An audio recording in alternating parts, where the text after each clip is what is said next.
Bien, hermanos, pues acompañadme por favor al capítulo 29 del libro de Génesis. Vamos a exponer la palabra del Señor. Vamos a leer este capítulo, no es excesivamente largo, pero tiene muchas cosas que contarnos. Génesis capítulo 29. Y después pediremos la bendición del Señor. Vamos a esperar a ver si está funcionando. ¿Sí? Bien. Vayamos a nuestras Biblias y luego rogaré lo posible que tengáis vuestras Biblias abiertas porque iremos volviendo al pasaje permanentemente. Y dice así la palabra del Señor. Siguió luego Jacob su camino y fue a la tierra de los orientales. Y miró y vio un pozo en el campo. Y he aquí 3 rebaños de ovejas que yacían cerca de él, porque de aquel pozo abrevaban los ganados, y había una gran piedra sobre la boca del pozo.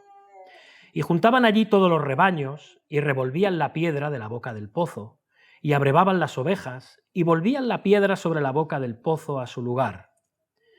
Y les dijo Jacob: Hermanos míos, ¿de dónde sois? Y ellos respondieron: de Harán somos. Y él les dijo: ¿Conocéis a Labán, hijo de Nacor? Y ellos le dijeron: sí, le conocemos. Y él les dijo: ¿está bien? Y ellos dijeron: bien. Y he aquí Raquel su hija viene con las ovejas. Y él dijo: he aquí es muy de día, no es tiempo todavía de recoger el ganado, abrevad las ovejas e id a apacentarlas. Y ellos respondieron: no podemos hasta que se junten todos los rebaños y remuevan la piedra de la boca del pozo para que abrevemos las ovejas. Mientras él aún hablaba con ellos, Raquel vino con el rebaño de su padre, porque ella era la pastora. Y sucedió que cuando Jacob vio a Raquel, hija de Labán, hermano de su madre, y las ovejas de Labán, el hermano de su madre, se acercó Jacob y removió la piedra de la boca del pozo y abrevó el rebaño de Labán, hermano de su padre. Y Jacob besó a Raquel y alzó su voz y lloró. Y Jacob dijo a Raquel que él era hermano de su padre, que era hijo de Rebeca, y ella corrió y dio las nuevas a su padre. Así que oyó Labán las nuevas de Jacob, hijo de su hermana, corrió a recibirlo y lo abrazó, lo besó y lo trajo a su casa, y él contó a Labán todas estas cosas. Y Labán le dijo: ciertamente hueso mío y carne mía eres. Y estuvo con él durante un mes. Entonces dijo Labán a Jacob: por ser tú mi hermano, ¿me servirás de balde? Dime cuál será tu salario. Y Labán tenía 2 hijas, el nombre de la mayor era Lea, y el nombre de la menor Raquel. Y los ojos de Lea eran delicados, pero Raquel era de lindo semblante y de hermoso parecer. Y Jacob amó a Raquel y dijo: yo te serviré 7 años por Raquel, tu hija menor. Y Labán respondió: mejor es que te la dé a ti y no que la dé a otro hombre. Quédate conmigo. Así sirvió Jacob por Raquel 7 años, y le parecieron como pocos días, porque la amaba. Entonces dijo Jacob a Labán: dame mi mujer, porque mi tiempo se ha cumplido para unirme a ella. Entonces Labán juntó todos los varones de aquel lugar e hizo banquete. Y sucedió que a la noche tomó a Lea su hija y se la trajo, y él se entregó a ella. Y él se llegó a ella, perdón. Y dio Labán su sierva Zilpa a su hija Lea por criada. Venida la mañana, he aquí que era Lea. Y Jacob dijo a Labán: ¿qué es esto que me has hecho? ¿No te he servido por Raquel? ¿Por qué pues me has engañado? Y Labán respondió: no se hace así en nuestro lugar, que se dé la menor antes que la mayor. Cumple la semana de esta, y se te dará también la otra, por el servicio que hagas conmigo otros 7 años. E hizo Jacob así, y cumplió la semana de aquella, y él le dio a Raquel su hija por mujer. Y dio Labán a Raquel su hija, su sierva Bilhá, por criada. Y se llegó también a Raquel, y la amó también más que a Lea, y sirvió a Labán aún otros 7 años. Y vio Jehová que Lea era menospreciada, y le dio hijos. Pero Raquel era estéril. Y concibió Lea, y dio a luz un hijo, y llamó su nombre Rubén, porque dijo: ha mirado Jehová mi aflicción, ahora por tanto me amará mi marido. Concibió otra vez, y dio a luz un hijo, y dijo: por cuanto oyó Jehová que yo era menospreciada, me ha dado también este, y llamó su nombre Simeón. Y concibió otra vez, y dio a luz un hijo, y dijo, ahora esta vez se unirá mi marido conmigo, porque le he dado a luz 3 hijos. Por tanto, llamó su nombre Leví. Concibió otra vez, y dio a luz un hijo, y dijo, esta vez alabaré a Jehová. Por esto llamó su nombre Judá, y dejó de dar a luz. Hasta aquí la palabra del Señor, y su iglesia responde, amén. Vamos a orar, hermanos. Padre, venimos delante de ti para darte gracias y alabarte por tu palabra. Gracias por dárnosla, por inspirarla por medio del Espíritu Santo, que ésta nos hable como ha hecho siempre a lo largo de los siglos a tu pueblo, desde los tiempos de Israel, según la carne, hasta el Israel de Dios. Tú has hablado a tu iglesia, a tu congregación, por medio de la inspiración divina de las Escrituras.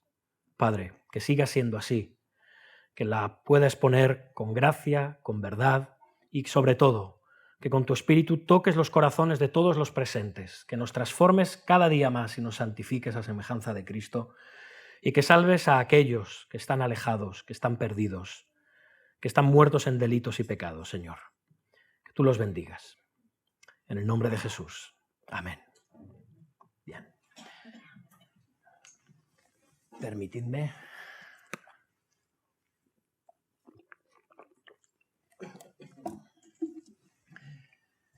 Bien, Jacob quería tanto la bendición de Dios, quería tanto la bendición de su padre como primogénito, que engañó a su padre ciego.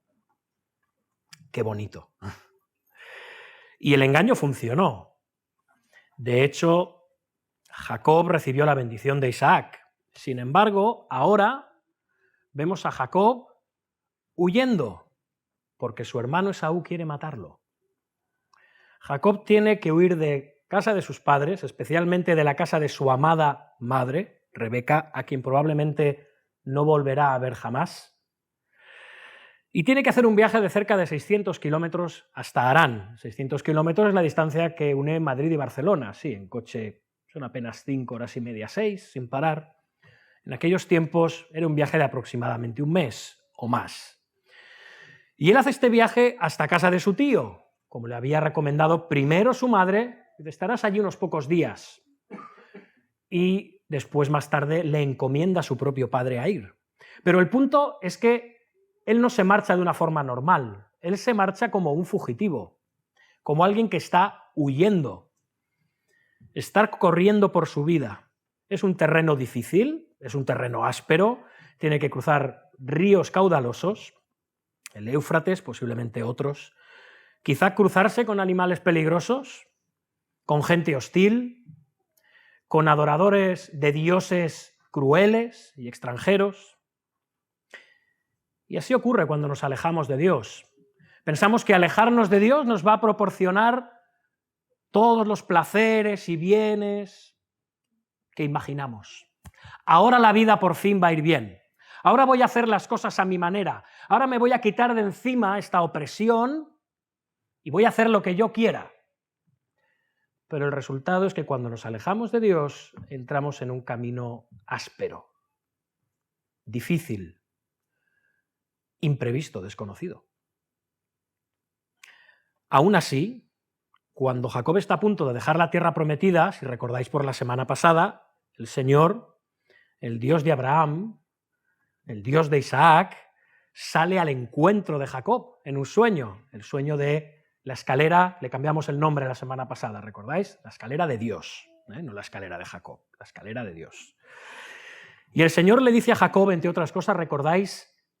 He aquí yo estoy contigo y te guardaré por donde quiera que fueres y volveré a traerte a esta tierra.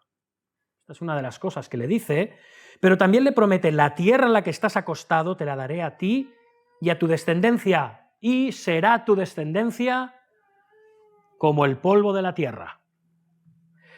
Pero antes de llegar a Harán, donde va a experimentar la verdad del refranero español, ¿conocéis aquello de donde las dan, las toman? Bien, donde las dan, las toman.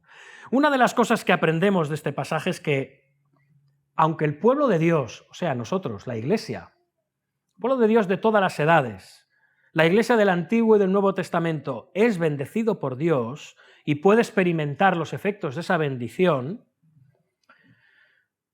Dios va a disciplinar a su Iglesia también.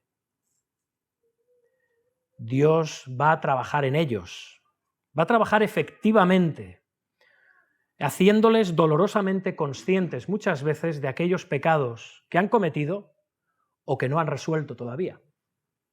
Y eso forma parte de lo que llamamos la santificación. Una de las cosas que le dice Dios a Jacob es: haré contigo todo aquello que te dije que haría. Bien, Dios ya está empezando a trabajar en el patriarca Jacob. Dios ya está empezando a disciplinarle. Lo que pasa que muy posiblemente el bueno de Jacob todavía no lo sabe. Pero se irá dando cuenta, como veremos en este capítulo y en los sucesivos. En cualquier caso, Dios no hace esto, el disciplinarnos por medio de los sufrimientos que mayormente nos hemos acarreado nosotros mismos, para regodearse. Él no se complace en nuestro dolor y sufrimiento. Él lo hace porque quiere que alcancemos el arrepentimiento, que es fundamental para un verdadero cambio en nuestra vida. Así que cuando estés sufriendo, plantéate qué está enseñándote el Señor. No, pobrecito de mí, ¿qué he hecho yo para merecer esto? Ahora, pasando ya a nuestro pasaje y volviendo a él, pensemos en estas promesas del Señor: yo estaré contigo, te guardaré por donde quiera que fueres, volveré a traerte esta tierra, haré contigo todo aquello que dije que haría, será tu descendencia como el polvo de la tierra, a ti te la daré. Con todas estas promesas resonando en su cabeza, él continúa su viaje y en el capítulo 29 que hemos leído, espero que tengáis las Biblias abiertas, versículo 1 dice: siguió luego Jacob su camino y fue a la tierra de los orientales. De nuevo, esto es un viaje largo, de como mínimo un mes. Y el Señor le ha dicho que estaría con él, aun cuando él se estaba exiliando de la tierra prometida. Y fijaos que dice que está yendo a la tierra de los orientales. Hemos aprendido por nuestros sermones del libro de Génesis que el oriente, el este, en las Escrituras, muy en especial en el libro de Génesis, nos habla del alejamiento de Dios. Cuanto más al este nos estamos yendo, simbólicamente, esto es una alusión al alejamiento de Dios. ¿Recordáis? Adán y Eva fueron expulsados al este del Edén, hacia el oriente. Caín huyó hacia el oriente, hacia el este. Los dispersados de la Torre de Babel se dispersaron a todos los lugares de la tierra, pero partieron desde el oriente. Lot, en sus desvaríos, se marchó hacia el oriente, hacia el este. Abraham fue llamado del oriente, del este. Y ahora Jacob va para el este. Aunque lleva las bendiciones de Dios, por la gracia soberana de Dios, se está alejando de Jehová, del Dios del pacto, por culpa de sus propios errores. Y cuando Jacob parece que está cerca, el versículo 2 dice que miró y vio un pozo en el campo, y aquí 3 rebaños de ovejas que yacían cerca de él, porque de aquel pozo abrevaban los ganados.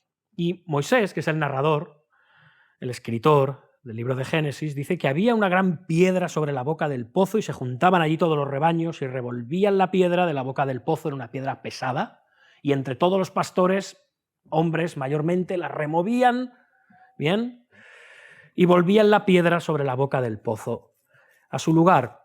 Un pozo era un recurso muy preciado, era un recurso además escaso en según qué zonas.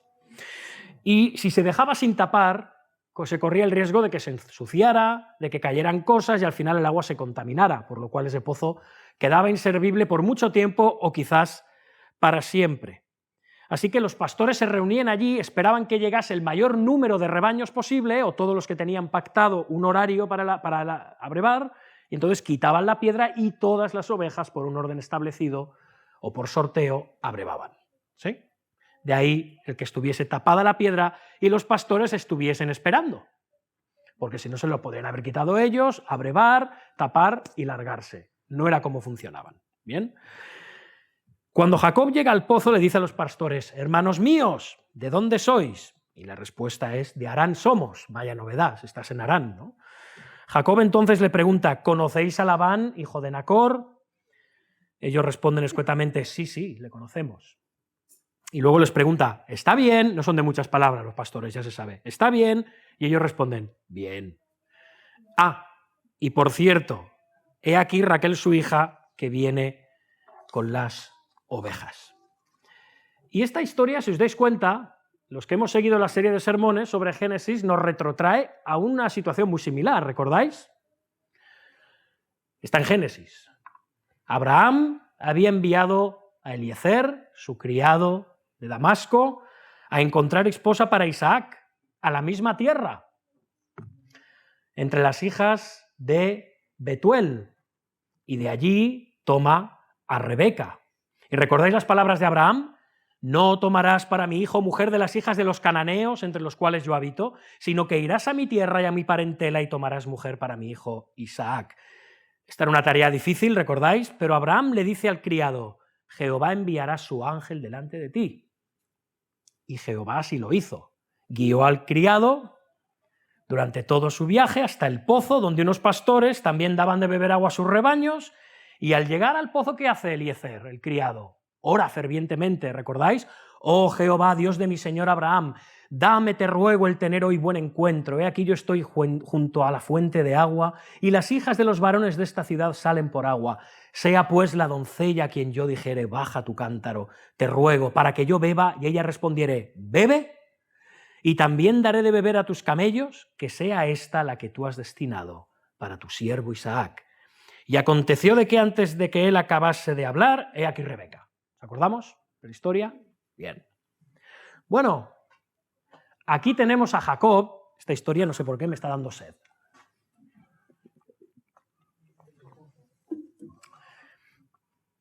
Posiblemente Dios está llevando a Jacob al mismo pozo, al mismo lugar. Sin embargo, aquí hay algo que falta. En todo este pasaje, si os habéis dado cuenta, no vemos ni por un momento a Jacob orando al Señor, ni para que le guíe, ni para agradecerle. Nada, absolutamente. Más bien parece que tenemos aquí de nuevo a el Jacob antes del sueño de la escalera, aquel que quiere llevar los asuntos según sus propios términos. Y tan pronto como los pastores le dicen que Raquel, la hija de Labán, viene con las ovejas, se los quiere quitar de en medio. ¿Habéis visto?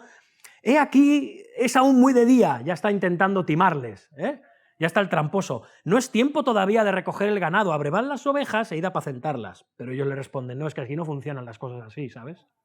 No sé cómo será en tu tierra, pero no podemos hasta que se junten todos los rebaños y remuevan la piedra de la boca del pozo para que abrevemos todas las ovejas. Así funcionaban las cosas. No, no las vamos a hacer a tu manera, aquí hay normas. Esa era la costumbre. No abrimos ni cerramos mucho el pozo para que no se contamine. Así que este pillo, Jacob, pues no tiene más remedio que esperarse. ¿Bien? Tiene que esperarse a Raquel con aquellos pastores delante. Él quería tener un encuentro a solas con ella y lo que se encuentra es que tiene aquel encuentro con todos delante mirando. Y mientras él aún hablaba, Raquel viene con el rebaño de su padre, porque ella era pastora. Por cierto, esto es la única mujer en la Biblia en la que se dice que es pastora y no se dedicaba a gobernar una iglesia, sino era pastora de un rebaño. Esto que quede claro, como algo que tiene que quedar muy claro. Bien, su prima Raquel, aquí la tenemos. Su madre Rebeca aparece ante el siervo de Abraham, ¿recordáis? En aquel pozo décadas antes, y su prima Raquel aparece ahora. Creo que es evidente la mano de Dios en todo esto. Es una obviedad. Aún así, de nuevo, Jacob no agradece al Señor este encuentro por guiarle hasta su familia, hasta su tío. Otra vez está llevando el asunto según sus fuerzas. Fijaos, versículo 10. Y esto es interesante. Y sucedió que cuando Jacob vio a Raquel, hija de Labán, hermano de su madre, y las ovejas de Labán, el hermano de su madre, se acercó Jacob y removió la piedra de la boca del pozo y abrevó el rebaño de Labán, hermano de su madre. Menudo. Sin ayuda de nadie, hace rodar la pesada piedra y en contra de la costumbre de esperar a todos los rebaños, Jacob da de beber al rebaño de su tío Labán. Aprendemos varias cosas. este hombre sigue siendo aquel que hace las cosas según sus términos y según sus propias fuerzas. Pero también nos dice algo, aunque este hombre, a diferencia de Saúl, recordáis que le gustaba estar en las tiendas, era muy casero, tenía mucha fuerza. Porque no creo que fuera como Sansón, pero esta piedra la movían entre varios. Y es él el que la quita para dar de beber a las ovejas de Raquel como una demostración, como un alarde de fuerza, ¿no? Es lo que solemos hacer cuando queremos impresionar a la chica que nos gusta, ¿no? Nosotros somos fuertes y podemos con todo. Y luego nos herniamos por un mes. Pero sonreímos porque la amamos, ¿no? Hermanos, estamos viendo de nuevo al hombre que quiere hacer las cosas conforme a sus propias fuerzas. No tiene remedio y además no espera a los demás pastores. Y Jacob da de beber al rebaño de Labán y luego besa a Raquel, entendemos que es un beso como un saludo familiar, obviamente, no nos imaginemos un flechazo a lo Hollywood, y le está explicando que es el hijo, de su tía, de Rebeca. Soy tu primo, soy el hijo de la hermana de tu padre. Y de nuevo, aquí Jacob está haciendo honor a su nombre, el suplantador. De nuevo, todo lo está haciendo conforme a sus términos. Pero algo tiene Raquel de la familia, y es que como hizo Rebeca antes que ella, va corriendo, ¿recordáis? Como Rebeca va corriendo a casa de su padre Labán para contarle acerca de este extraño del pozo, que hizo rodar la piedra, que abrevó mis ovejas antes que nadie y sin ayuda de nadie, y luego dijo que era era hijo de tu hermana Rebeca, la tía Rebeca, ¿eh? Y entonces Labán, al cual, no sé si os acordáis, hicimos un breve retrato del personaje, ya en su momento, también Labán salió corriendo a por Eliezer en su día, en el relato de Rebeca, porque claro, tantos camellos, este hombre era rico, era próspero. Pues este ahora corre otra vez de nuevo en busca de Jacob, supongo porque se imaginaría que llegaría con una caravana, con siervos, con riquezas. Mira, como pasó con mi tía, viene a hacer el tal Jacob. Y se encuentra al buen hombre con lo opuesto, porque Jacob es un fugitivo. Lo único que tiene Jacob, como mucho, son las prendas, las sandalias, quizá un pellejo para el agua y poco más. Pero aún así, después de la decepción que posiblemente tuvo el tío Labán, lo invita a casa. Lo invita a casa. Y una vez llegan allí, naturalmente Labán quiere saber cómo es que Jacob, ¿qué haces aquí solo y sin posesiones? ¿No eres el heredero? Y al final del versículo 13, fijaos, Moisés, narrando, dice que él contó a Labán todas estas cosas. ¿Qué cosas? Pues evidentemente la manera en que había tenido que salir de Canaán. Cómo había engañado a su padre, cómo se había ganado el odio de su hermano y cómo tenía que haber huido como fugitivo por su vida. La verdad es que Labán se quedaría perplejo por unos momentos, pensando, ¿qué puedo ganar yo de este? No entiendo nada. ¿A qué viene? Si no tiene nada que ofrecerme. Sí, aquí me dice que, como dice el pasaje, ¿habéis visto? Seguramente diría, bueno, ves a buscar de entre tus primas una esposa, pero este muchacho no trae dinero, no trae nada. ¿Cómo va a pagar una dote? De alguna forma Labán se decepciona, pero al mismo tiempo se da cuenta de algo, en lo que quizá todavía no hayamos caído, y es que este fugitivo, permitidme la expresión, muerto de hambre y desesperado, está a merced suya. Él va a buscar ayuda en la familia, en el fondo. Entonces Labán exclama algo interesante, versículo 14, fijaos, y decidme si esto nos recuerda algo. Ciertamente hueso mío y carne mía eres. Y estas palabras nos recuerdan las palabras de Adán, cuando ve a Eva por primera vez, esto es ahora hueso de mis huesos y carne de mi carne. Y estas palabras van más allá de decir, claro, eres de la familia, eres mi sobrino. No. Le está diciendo, tú y yo estamos cortados por el mismo patrón. Nos vamos a entender. Somos igualitos. Ambos somos codiciosos, ambos tomamos lo que queremos y de la manera en la que queremos. y estamos dispuestos a engañar para conseguir aquello que queremos. Es toda una declaración de intenciones. Tú y yo estamos cortados por el mismo patrón. Pero en cualquier caso, Labán invita a Jacob a quedarse, porque este chico, este muchacho, le puede ser de mucha utilidad. Y después de observar a Jacob trabajar durante un mes, Labán sabe que Jacob es trabajador. Y también se ha dado cuenta de otra cosa, que está enamorado de su hija Raquel. Estas cosas saltan a la vista. Sin embargo, Jacob no tiene dinero para el precio de la novia, que era la costumbre estipulada. Y astutamente Labán le dice en el versículo 15, por ser tú mi hermano me servirás de balde, dime cuál será tu salario. Esto es buenísimo, porque está reconociendo que lo ha estado explotando durante un mes. Pero no tiene problema en decírselo. No pasa nada. Me he estado aprovechando de ti, y eso que eres mi pariente, menos mal. ¿Qué te interesa? ¿Qué crees cómo podemos beneficiarnos el uno al otro? Esto es interesante. Siempre que un amo, un dueño, un jefe te haga la primera oferta, cuidado. Cuidado. Cuando te diga que fijes tú el precio, cuidado. No lo olvidéis.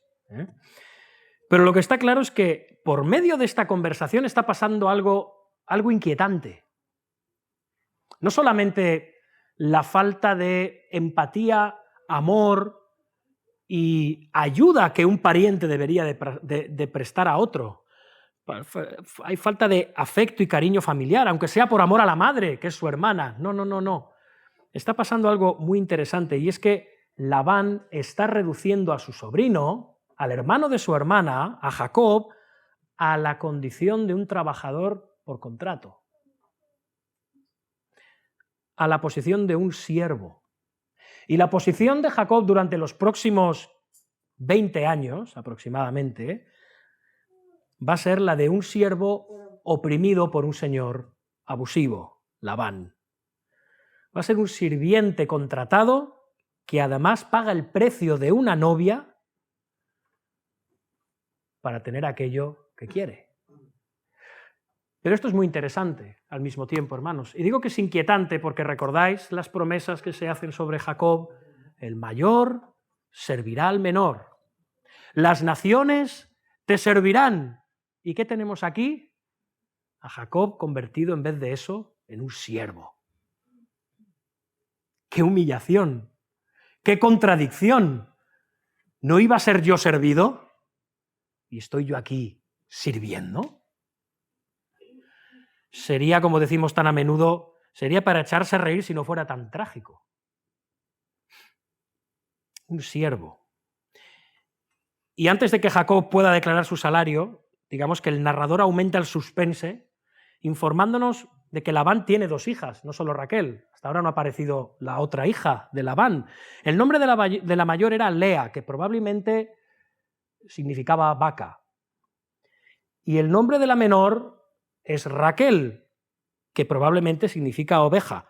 No sé si esta era la idea que tenía Labán de los hijos, o si las veía como moneda de cambio, no lo sabemos. Pero en cualquier caso, este era el nombre de las 2.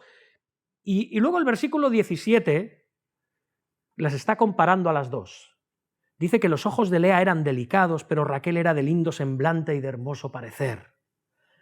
No sabemos con certeza lo que quiere decir el que Lea tuviese ojos delicados.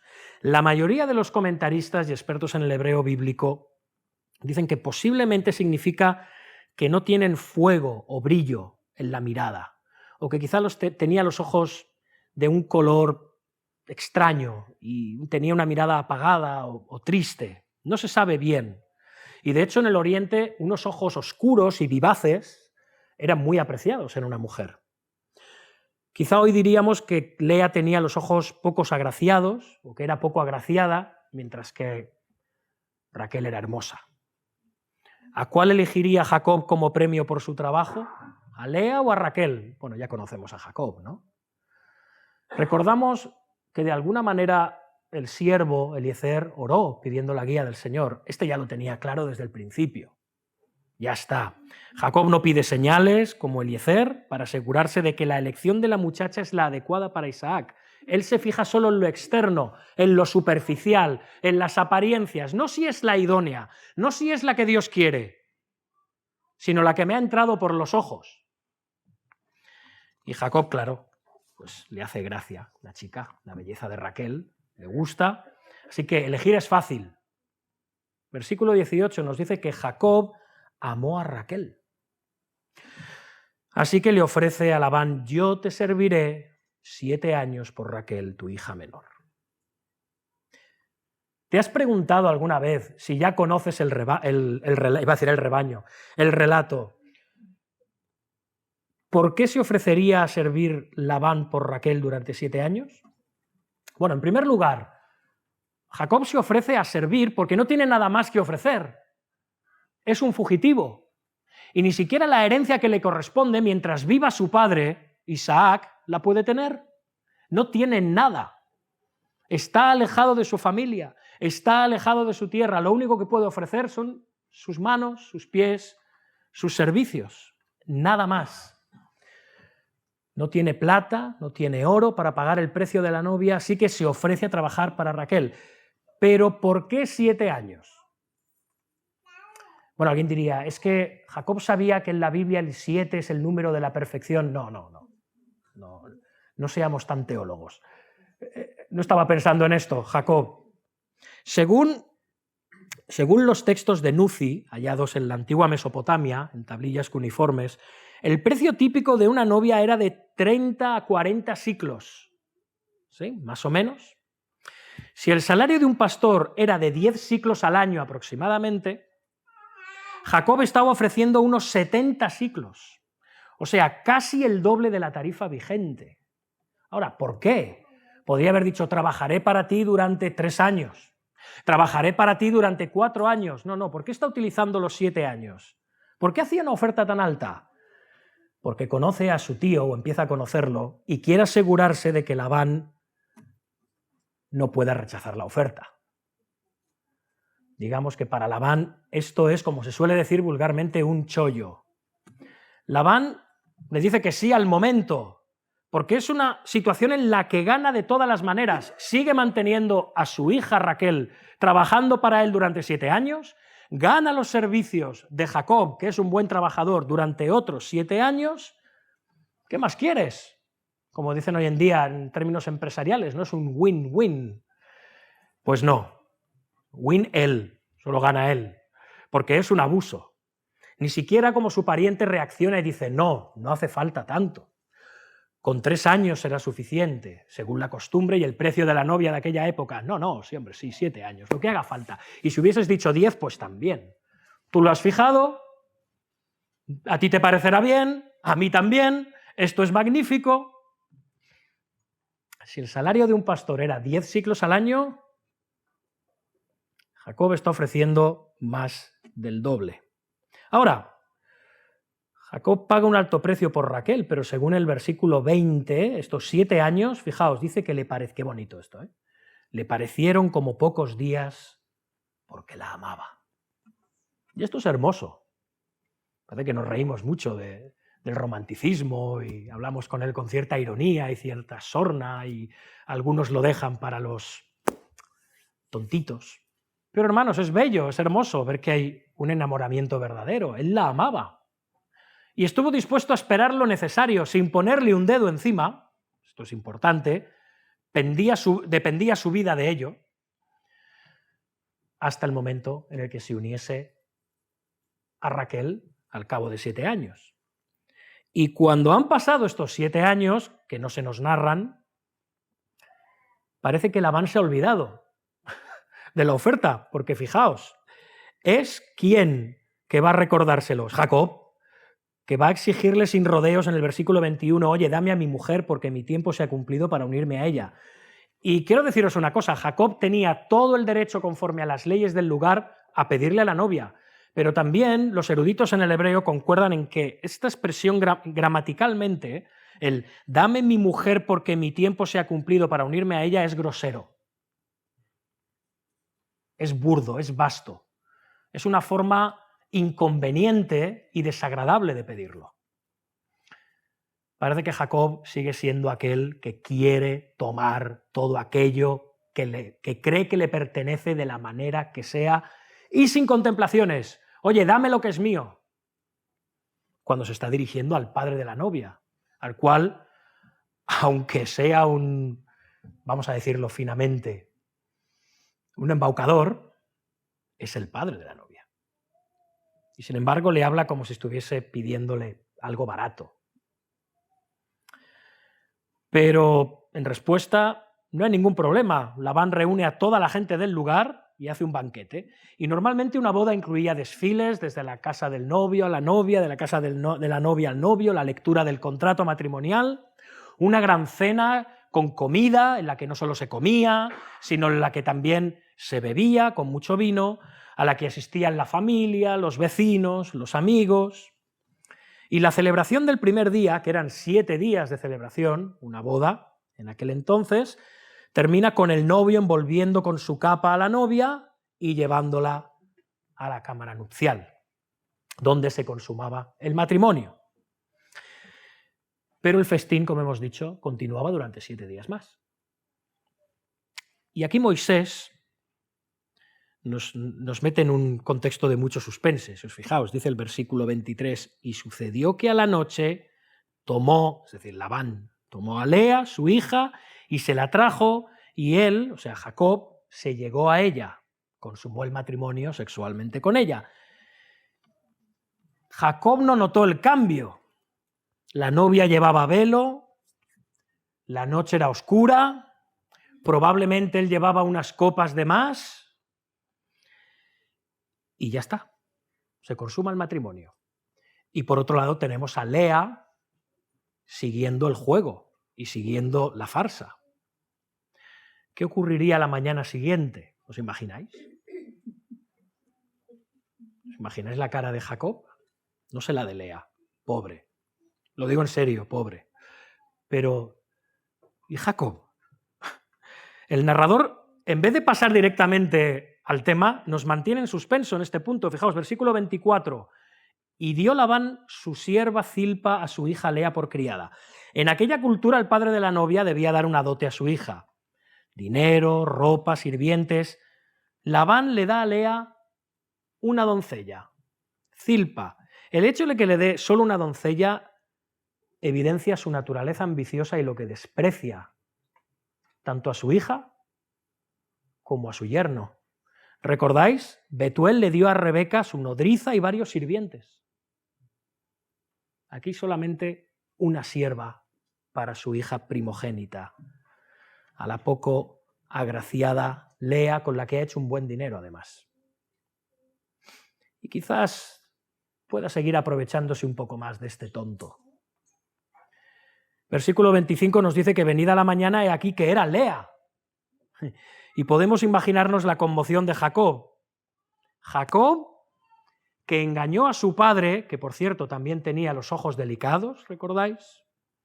Ahora descubre que su nueva esposa también tiene los ojos delicados. El engañador ha sido engañado con la misma trampa que él había usado con su padre. Jacob, aleccionado por su madre, ¿qué había hecho? Había pretendido ser su hermano mayor Esaú. Y el engaño funcionó porque Isaac era ciego y bebía vino, ¿recordáis? Ahora Lea, aleccionada por su padre, ha pretendido ser su hermana menor, Raquel. Y el engaño ha funcionado porque Jacob estaba ciego en la noche oscura y había bebido vino. Estaba ciego en todos los sentidos. Jacob sabe perfectamente que Labán le ha engañado, lo sabe. E inmediatamente se enfrenta a él, el versículo 25, fijaos. Y quiero que mientras leemos esto pensemos un poco en quién es Jacob y lo que ha hecho, ¿de acuerdo? Vamos allá. ¿Qué es esto que me has hecho? No te he servido por Raquel, ¿por qué pues me has engañado? Y Labán ni pestañea, ni se despeina, se lo quedaría mirando y dice, ¿no se hace así en nuestro lugar? Que se dé a la menor antes que a la mayor. Es como si le dijera, mira, Jacob, tú, el más joven, tú puedes haber tomado la bendición del primogénito, pero en nuestro país no priorizamos al más joven por encima del mayor, que te vaya quedando claro. Como los pastores le habían dicho antes, aquí tenemos normas. ¿Qué puede decir Jacob? ¿Os imagináis? ¿Qué puede alegar? ¿Qué puede argumentar a su favor? ¿Qué? Nada. En su indignada protesta a Labán, Jacob se condena a sí mismo sin querer. Porque está cuestionándole exactamente lo mismo que ha hecho él. Exactamente igual. Jacob había engañado a su padre Isaac para que le diera la bendición del primogénito. Y ahora Labán ha engañado a Jacob para que se case con la primogénita, Lea. Ya está. Como dice también el dicho, aquí parece que Jacob ha dado con la horma de su zapato. Ha encontrado un igual en el tío Labán. Con todo, este Labán tampoco da puntada sin hilo, es un hombre ingenioso. Y piensa, bueno, igual podemos obtener beneficio. La boda aún tiene que durar una semana. Y le dice, cumple la semana de esta y se te dará también la otra. O sea, ya te he dado la vaca, luego te daré la oveja. Por el servicio que hagas conmigo otros 7 años. Y Rebeca le había dicho a Jacob que su estancia, recordáis, sería por unos días. Ya lleva 7 años y ahora otros 7, 14, alejado de su tierra, de su familia, de sus padres, de su madre a la que tanto amaba y dependía. ¿Qué hará? No tiene más remedio que aceptar, ha sido superado. Solo puede decir, tú ganas, tío Labán. Se rinde ante su astuto tío y acepta la oferta. Entonces dice el versículo 28, e hizo Jacob así, y cumplió la semana de aquella, y le dio a Raquel su hija por mujer, y dio Labán a Raquel su hija sierva Bila por criada, también una sierva. Y se llegó también a Raquel, y la amó también más que a Lea, y sirvió a Labán aún otros 7 años. Y a diferencia de los primeros 7 años, que se le pasaron volando, porque todo eran mariposas en el estómago y pajaritos en la cabeza y florecillas cada vez que pisaba el suelo. Estos 7 años son años duros, son años muy difíciles, como veremos. Su suegro Labán se ha convertido en su adversario y en un explotador. Y además tiene que convivir con sus 2 esposas, con sus 2 criadas, todas enfrentadas, lo cual genera una tensión constante en su hogar. Podemos decir que este hombre, por culpa de sus pecados, ha hecho de su vida un desastre, una catástrofe.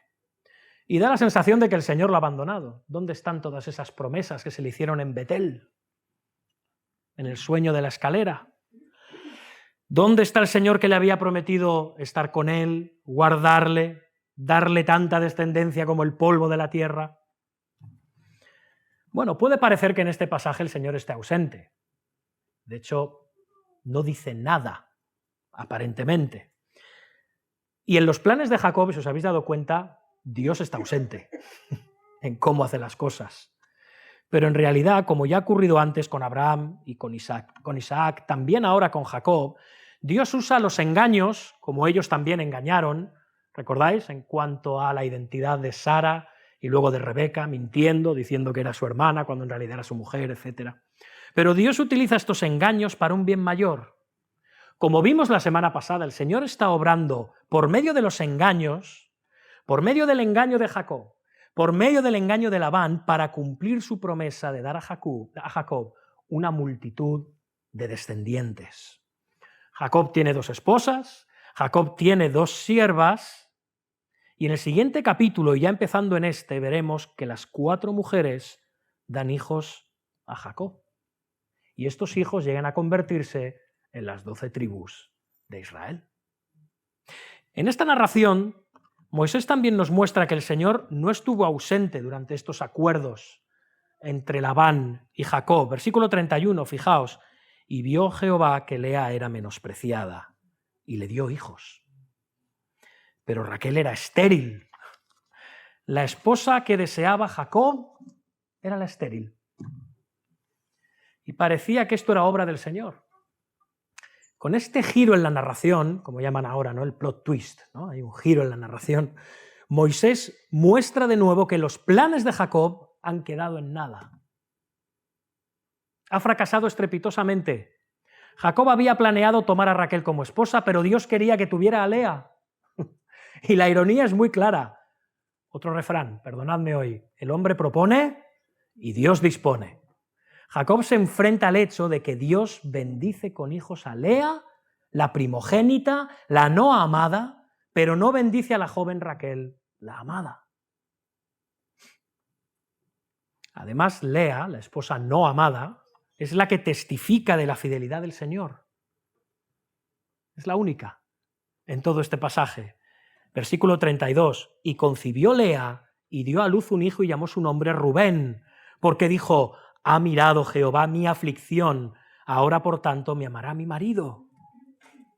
Y cuando Lea da a luz un segundo hijo, vuelve a reconocer al Señor. Fijaos, por cuanto oyó Jehová que yo era menospreciada, me ha dado también a este, y llamó su nombre Simeón. Entonces Lea da a luz un tercer hijo y dice, ahora esta vez se unirá mi marido conmigo, porque le he dado a luz 3 hijos, por tanto llamó su nombre Leví. Y de nuevo concibió otra vez y dio a luz un hijo, y dijo, esta vez alabaré a Jehová, porque por esto llamó su nombre Judá, y dejó de dar a luz. Aquí tenemos estos preciosos nombres bíblicos con estos significados.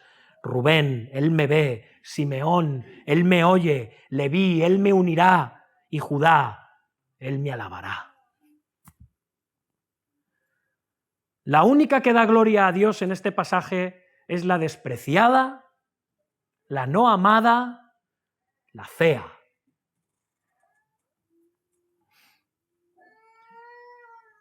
Lea, la esposa que no quería Jacob, da luz a los antepasados de 4 importantes tribus de Israel.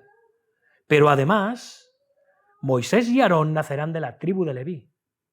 Y además, elegirá a los levitas para que sirvan en su templo. Pero además, David nacería de la tribu de Judá y él llegaría a ser el rey de Israel. Podemos decir, hermanos, que muchas veces Dios llega a algunas de las situaciones más problemáticas de nuestra vida. No nos sentimos queridos, despreciados, ninguneados, apartados. Y de ellas, de estas situaciones, puede sacar sanidad, puede sacar bondad, puede sacar bendiciones. E Israel, la nación de Israel, al leer más tarde esta historia del engaño de Labán y las malas elecciones de Jacob, se habrían dado cuenta de un profundo misterio, como vimos la semana pasada, que es el mismo, que Dios es soberano y Él puede cumplir sus promesas, incluso a través del engaño y la intriga de sus hijos. Nada ni nadie puede frustrar los planes de Dios.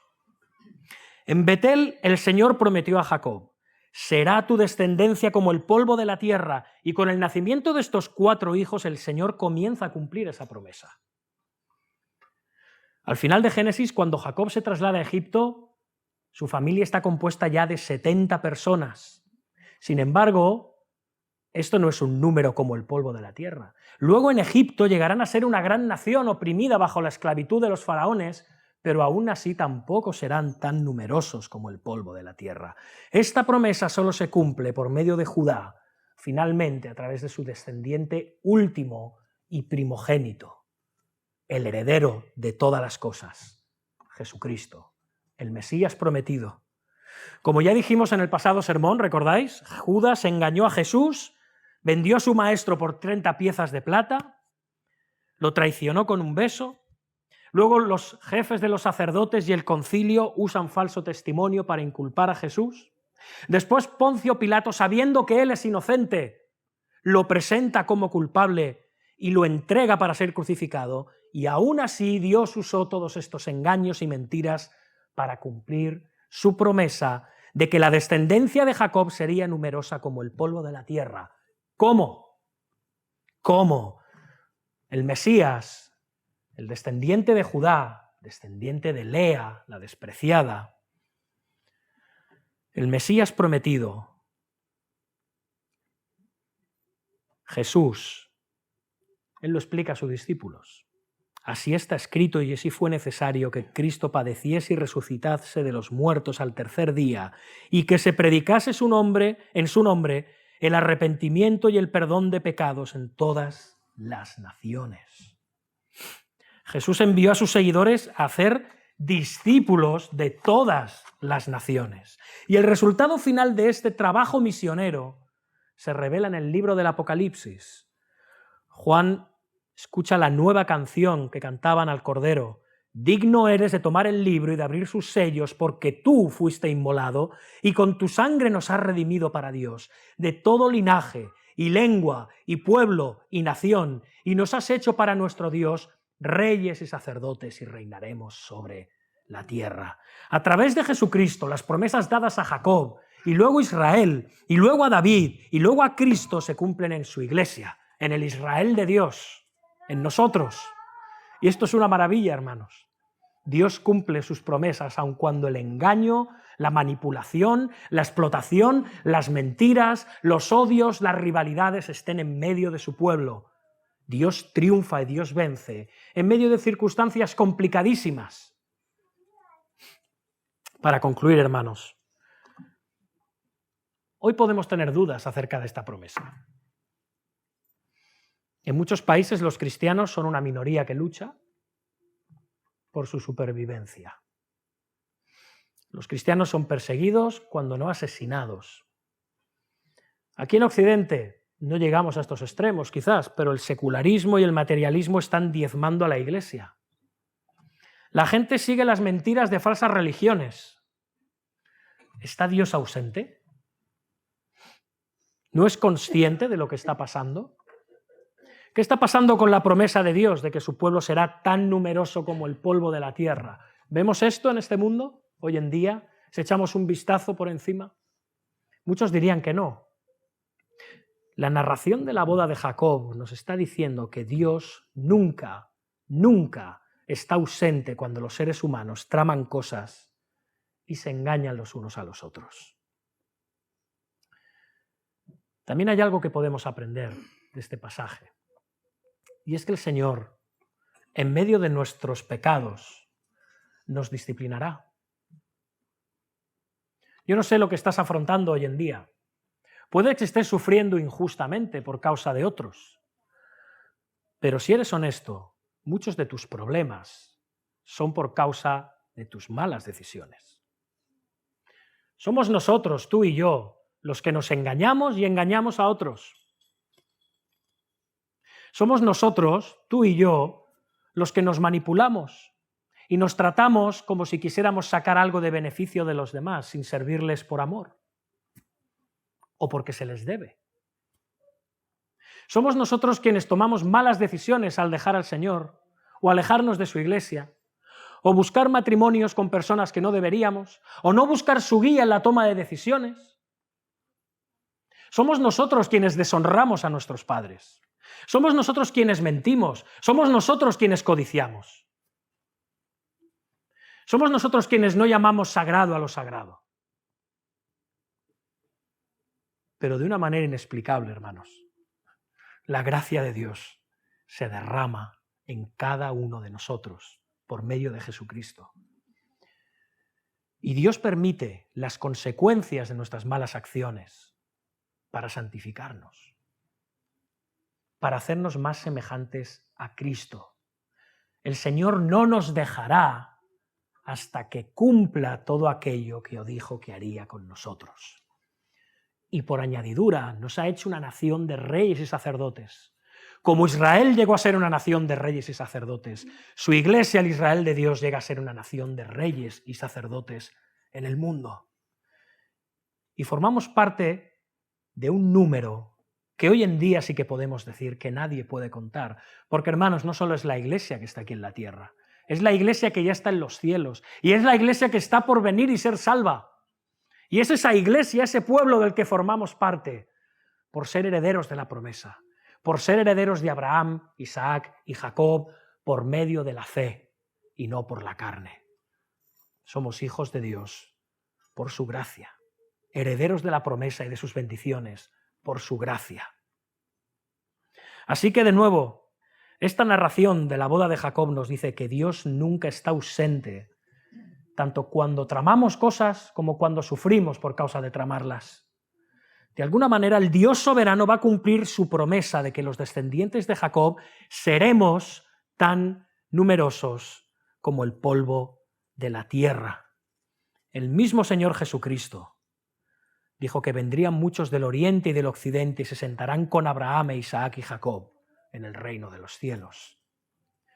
Y esto pudo cumplirse gracias a su obra salvífica y expiatoria en la cruz del Calvario a favor de nosotros.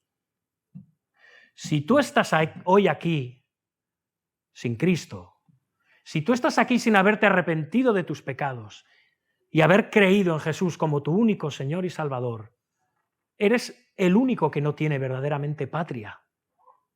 El único desarraigado eres tú. El único sin futuro eres tú. Es el pueblo de Dios, aquellos que paradójicamente somos extranjeros y peregrinos en el mundo, aquellos que somos considerados como exiliados, aquellos que somos menospreciados por el mundo, somos aquellos que somos receptores de las promesas, entre ellas las de heredar la tierra. Tenemos una patria que es celestial y que algún día heredaremos. Y se cumplirán esas palabras de Apocalipsis capítulo 7, versículo 11, que ya se están cumpliendo y se cumplirán en grado superlativo en la venida del Señor. Y he aquí una gran multitud, la cual nadie podía contar, de todas las naciones y tribus y pueblos y lenguas que estaban delante del trono en la presencia del Cordero, y clamaban a gran voz diciendo: la salvación pertenece a nuestro Dios, que está sentado en el trono, y al Cordero. Amén. Amén. Oremos, hermanos. Señor, ante ti venimos para darte gracias. Gracias, Padre, por tu misericordia y porque tú cumples tus promesas. A veces no las vemos en este mundo, un mundo tan cargado de maldad. A veces somos nosotros quienes nos acarreamos el daño, pero oh, tu gracia brilla en medio de ese lodazal de pecado y de inmundicia y de maldad. Tú nos has redimido, Señor. Tú nos has dignificado en Cristo. Tú nos has justificado en Cristo. Tú nos has llamado de las tinieblas a la luz en Cristo. Tú nos elegiste y nos predestinaste. Tú nos llamaste. Tú nos justificaste, nos adoptaste, nos santificaste y nos glorificaste. Gracias por todas estas cosas, porque en tu plan perfecto están completas. Que sean una realidad y las veamos en nuestra vida, Señor. Hazlas una realidad en nuestra vida. Danos arrepentimiento y fe. Señor, aunque nos sintamos despreciados, humillados y apartados en este mundo, aunque pequemos tantas veces, sabemos que nuestras faltas son muchas, pero tu gracia es mayor. Te damos gracias, Padre, en el nombre de Jesús. Amén.